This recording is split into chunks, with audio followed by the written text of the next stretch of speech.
नमस्कार दर्शक मित्रों, आप देख रहे हैं जीपीएमसी न्यूज़ 24/7 લાઈવ। ગુજરાતનું ઊંઝાધામ નજીક અદ્ભુત અને ઐતિહાસિક ડાબા સુંઢવાડા શ્રી એઠોર ગણપતિ મંદિરમાં નવીન હોદ્દેદારોની વરણી। ઉત્તર ગુજરાતના મહેસાણા જિલ્લાના ઊંઝાથી માત્ર 4 કિલોમીટર દૂર આવેલું એઠોર ગામ તેના અદ્ભુત અને ઐતિહાસિક શ્રી ડાબા સુંઢવાડા ગણપતિ મંદિર માટે જાણીતું છે। આ મંદિર ફક્ત ગુજરાતમાં જ નહીં પરંતુ દેશભરના ભક્તો માટે આસ્થાનું કેન્દ્ર છે। આ મંદિરની સૌથી મોટી વિશેષતા એ છે કે અહીં બિરાજમાન ગણપતિ દાદાની મૂર્તિની સૂંઢ ડાબી બાજુ વળેલી છે। વર્ષે દહાડે લાખો લોકો આ મંદિરમાં દર્શન કરીને ધન્યતા અનુભવે છે, જેથી ઉત્તર ગુજરાતનું સૌથી મોટું આસ્થાનું કેન્દ્ર છે।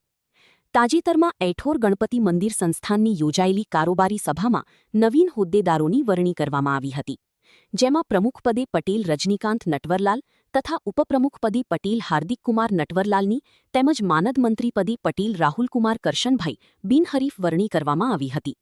નવીન વરાયેલ પ્રમુખ રજનીભાઈ પટેલે આજે મંદિર વહીવટનો ચાર્જ સંભાળેલ છે। આ સંદર્ભે તેઓએ વિશેષમાં જણાવ્યું છે કે છેલ્લા કેટલાક સમયથી મંદિર નજીક વિવાદિત જમીનનું સત્વરે ઉકેલ આવે તેવી કોશિશ કરી વિકાસના કામકાજ હાથ ઉપર લઈશું। સાથે એઠોર ઊંઝાના રોડ ઉપર ગામની સીમ સુધી નવીન સ્ટ્રીટ લાઇટનું કામકાજ સહિત માતાજીમાં દર્શનાર્થીઓની આસ્થા વધી તે સંદર્ભે પણ અમે નવીન વિકાસના કામો હાથ ઉપર લઈશું।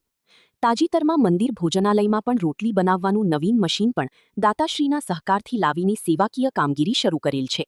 અહેવાલ Jayvadanbhai Gandhi, Unjha, GPMC news 24/7 live. Patel Rajnikant Natvarlal, Ethor Ganpati મંદિર સંસ્થાના પ્રમુખ તરીકે આજે મેં ચાર્જ સંભાળ્યો।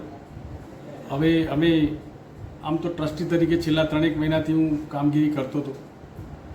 અમે આગામી અમારા પ્રમુખશ્રીએ બધા જે કામગીરી કરી એના સિવાય અમે હમણાં નવીન રોટલી બનાવવાનું મશીન પણ લાવ્યા છીએ। ટૂંક સમયમાં અમારી એક જમીનનો વિવાદ છે એ પૂર્ણ થાય એટલે એનું નવું આયોજન કરી અને વિકાસના મોટા કામ કરી અને અમે એક પ્રોજેક્ટ રિપોર્ટ પણ બનાવવા જઈ રહ્યા છીએ।